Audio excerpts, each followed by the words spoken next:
The title of the stream is The Insanity of Pluralism. Pluralism, in simple terms, a condition or system in which two or more groups, states, sources of authority exist. We could also call that America. We could also call that democracy. We could also call that globalism. We could also call that insanity. Now, we've been witnessing the manifestation, I hate that word, of pluralism and been sort of living in it and kind of looking away. Because you don't need like an enemy to argue that pluralism doesn't work. Like, the thing that's being added doesn't necessarily need to be evil for it not to work. For instance, if you take something simple as languages, I don't know, Africa has, I don't even know how many dialects, 2,500 or something, many of which are indiscernible from each other.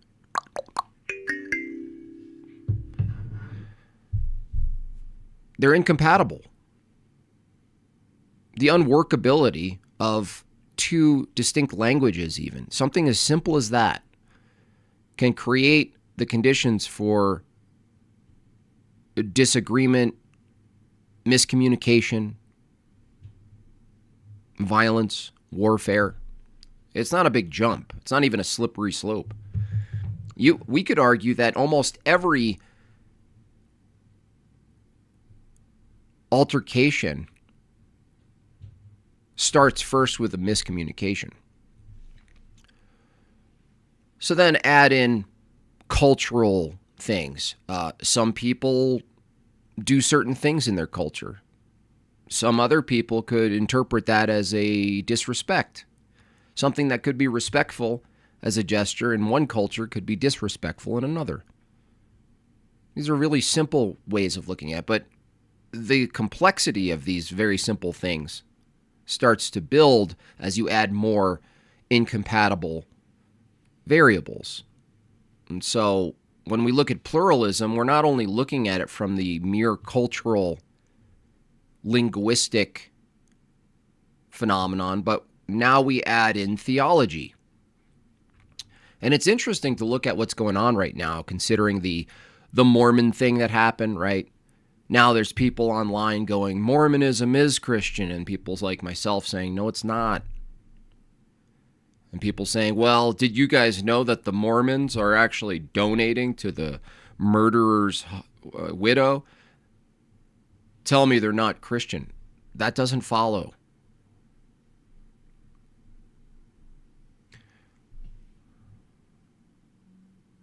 Seen the recent statements from the Pope. Another effect of pluralism. We could actually say Ecumenism is a type of pluralism attempted that's unworkable as well.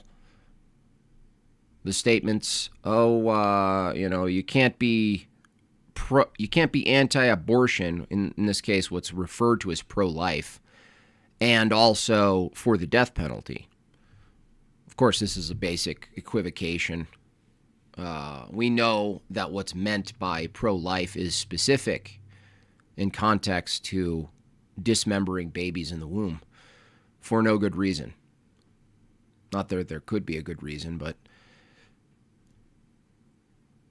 then we get pluralism of ethnic identity as well. Now, I'm not like a race realist, but I'm certainly a cultural realist.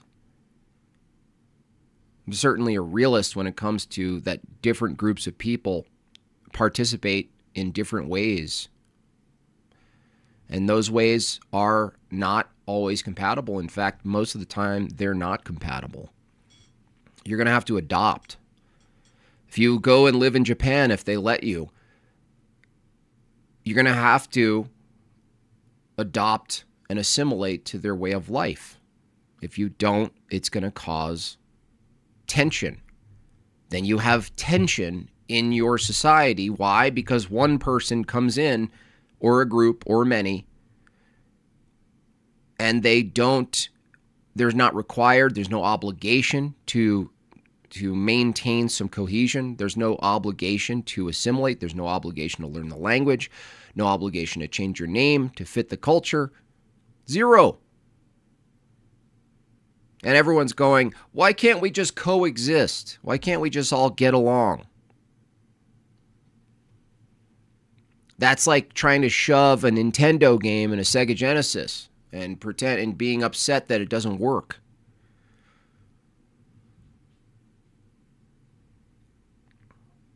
Now, it's wild to see, honestly. It's wild to see people double down on it. Even conservatives who still have this weird, fetish, fantasy, romanticism about the Mosaic project, the melting pot project. I don't understand how they could possibly maintain this weird fantasy.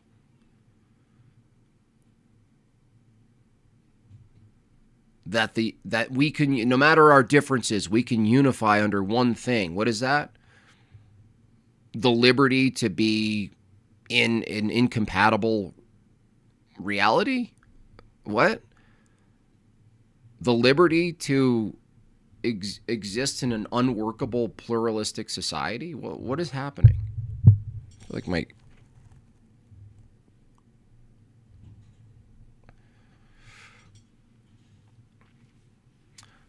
And you see it online. I'm seeing it on X, especially with this. With the Mormon thing is specifically a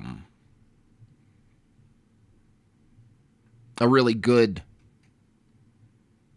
example of this, because there's this like impulse to want to pull people in. It's an ecumenism ecumenist impulse to pull people in under an umbrella, which assumes that you are the true umbrella, of course, but you're granting them and accommodating the same way V2 accommodates the Muslim God as somehow some poor interpretation of the Christian God. Meanwhile, they completely reject the divinity of Christ, the triune Godhead.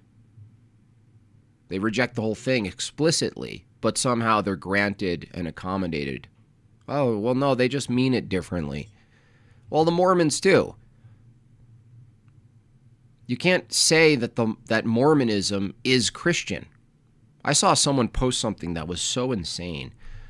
They said, some chick, of course, she posted on X, she wrote, people are more concerned with what a Christian is rather than just being a Christian. Holy duhhead.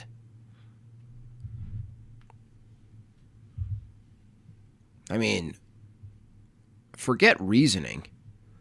That's over. Debating, I don't even know why I do it, honestly. Try to engage with these people online. Insane. And it's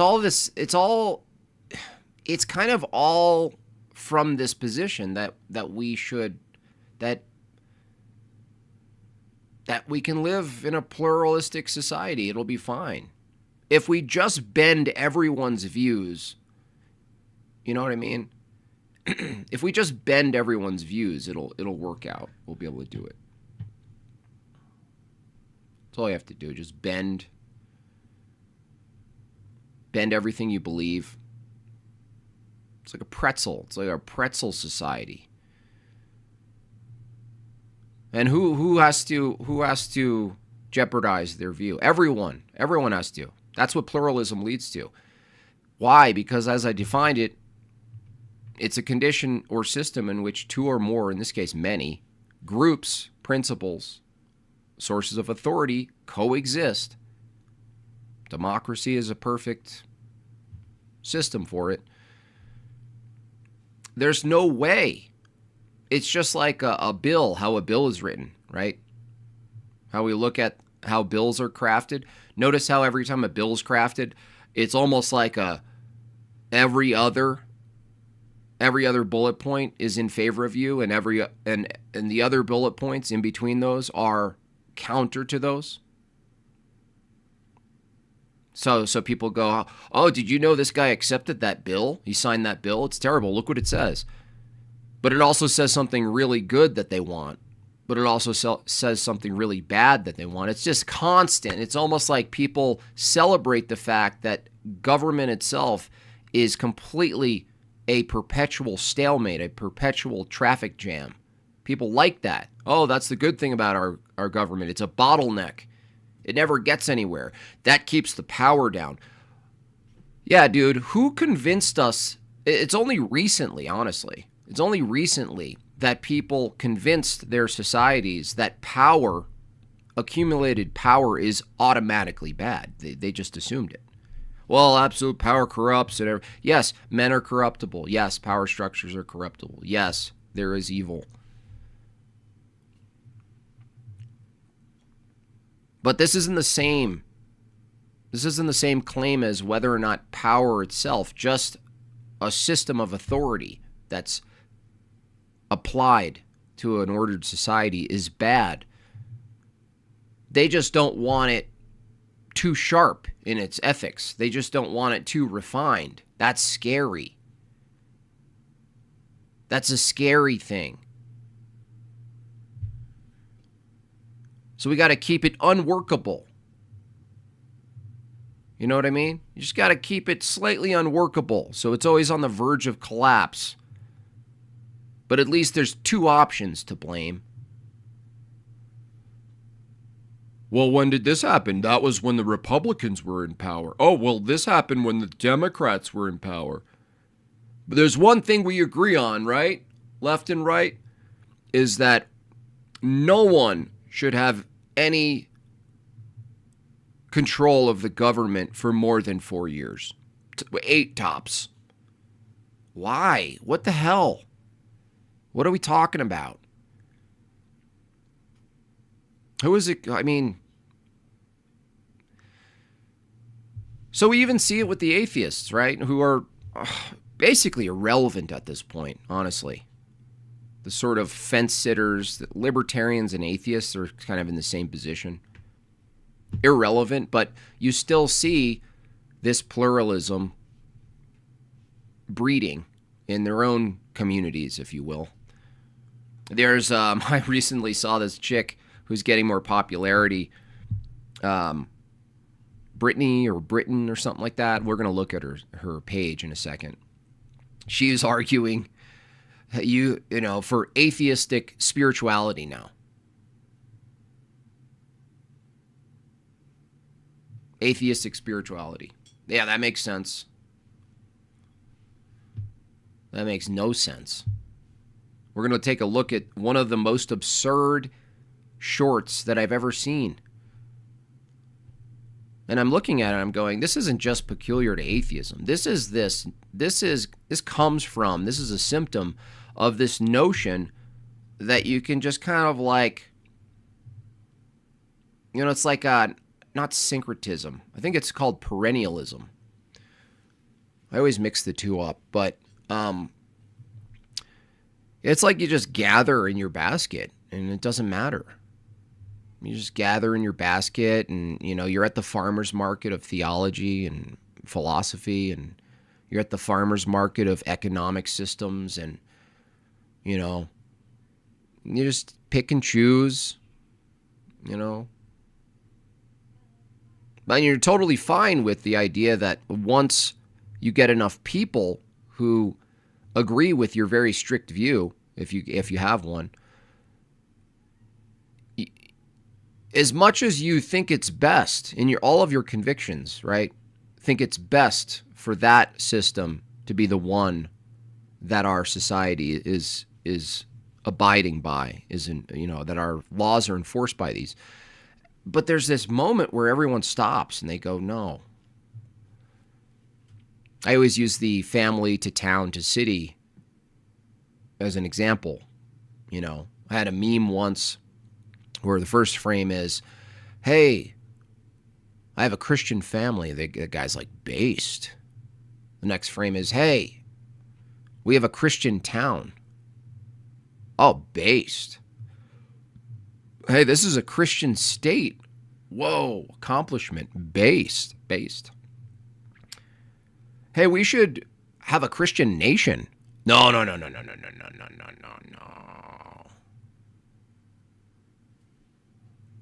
Whoa, Jimbob. I was with you. Shout out to Ortho Thugs. So what happened? Well, we saw what happened, and I comment on this all the time. There are people who are based who, at some arbitrary threshold, happens to be consistently at the federal level. That's the threshold for a lot of people. The thing that they advocate for, the thing that they live their life for, the thing that they would die for, in their words, is their faith, is the life, right? That they're willing to convert people to. But they're not willing to convert to the nation level. How does that make sense? That doesn't make sense. It's nonsensical altogether. It's insane. It's an insane position. Because they reserve pluralism. Well, why is this? I don't know. Maybe they've been brainwashed by the entire Enlightenment project. Maybe it's the Founding Fathers. Maybe it's if you take the position that you want to move to that level of authority, maybe you're afraid to be blamed. Maybe suddenly there's responsibility if you say, yes, let's go this way. Because you know, if it messes up, it's your fault. That's the thing about pluralism, is that pluralism offsets responsibility, like as an entailment. It's not even like a choice. It's like if a society is all spread thin of differing opinions and convictions, it's very difficult to hold anybody to account. Now, notice during my debate with secularists, when I asked them, is it possible for you to call out another secularist for being not a good secularist, the same way we can call out a Christian for not being a good Christian? And the answer is no. Right? The answer is no. Well, look at that from this pluralistic lens. What are you a body of? Right? What are you a body of? What are you a part of, such that you can call someone out in your society and hold them accountable to anything? In a pluralistic society, nothing. The only thing you have is whether or not you're following the law, fine. Or equivalent to that, essentially another way of saying it is like you're not respecting my rights or something like that. But other than that, you can't call out their social norms, their preferences, their wants and desires to pursue the world. You can't call any of that out in a pluralistic system, which is perfect. It's like the ultimate control mechanism, ironically. I say that ironically because the people are always under the assumption that we ought not have one thing that controls. And yet the one thing that controls the people is this idea of nurturing pluralism. Not even at the national level, at the world level now. And then they sell a false unity. Because we're looking for the principles and the sources of authority, the praxis. We're looking for the true church. We're looking for how to structure the family, how to structure society as an extension of the family, how to teach as an extension of the church. We're looking for this. Even the atheists, by the way, they're looking for their church. And yet we're all duped into thinking, well, no, the thing is like the true church from this pluralistic view is that we all live together under one limited system, and that's what unifies us. What unifies us is our powerlessness, and we've been sold powerlessness as a good, as a virtue. And that's the beauty of it, Jimbob. You could move to the U.S. and believe what you want and speak however you want and live however you want, so long as you don't take my stuff. And then you accept that whatever your view is, there's a system which makes it impossible for it to be dominant. And so what's the alternative, by the way?